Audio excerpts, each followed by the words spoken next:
दज्जाल के बारे में बहुत शोर है। कुछ लोग व्यूज लेने के लिए अफवाहें फैला रहे हैं, मगर हकीकत ये है कि दज्जाल से पहले मेहदी अलैहिस्सलाम का ज़हूर होना है, और इनके ज़हूर की सबसे बड़ी अलामत वही है जिसे रवायतों में इख्तिलाफ सलासा यानी कि 3 शहजादों की इक़्तिदार की जंग कहा गया है। और ये जंग कहाँ होगी? किसी मामूली रियासत में नहीं, बल्कि उस सरजमीन पर जहां हरमैन मौजूद है, जो पूरी उम्मत मुसलमान का दिल है, यानी कि सऊदी अरब। अब बात करता हूं मैं उन 3 शहजादों की जिनका ताल्लुक सिर्फ खानदान से नहीं बल्कि मुस्तकबिल के पूरे अरब खित्ते की तकदीर से जुड़ा हुआ है।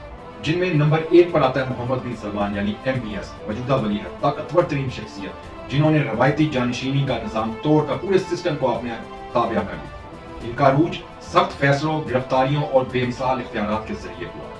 नंबर 2 पर आते हैं अहमद बिन अब्दुल अजीज, मोहम्मद बिन सलमान के हकीकी चचा, खानदान के सीनियर तरीन अफराद में से। उन्होंने वजारत दाखिला जैसे हसास ओहदे संभाले। 2020 में गिरफ्तार हुए। क्यों? क्योंकि कहा गया कि वो बादशाहत के अगले सिलसिले में रुकावट है, यानी मुमकिना हरीफ। नंबर 3 पर आते हैं मोहम्मद बिन नाइफ यानी MBN, वो शख्स जिन्हें कभी सऊदी अरब का मुस्तकबिल समझा जाता था, साबिक वलीअहद, सिक्योरिटी के मुस्तरद मास्टरमाइंड। लेकिन MBS ने 2017 में इन्हें हटाकर अपने आप को आगे लाए।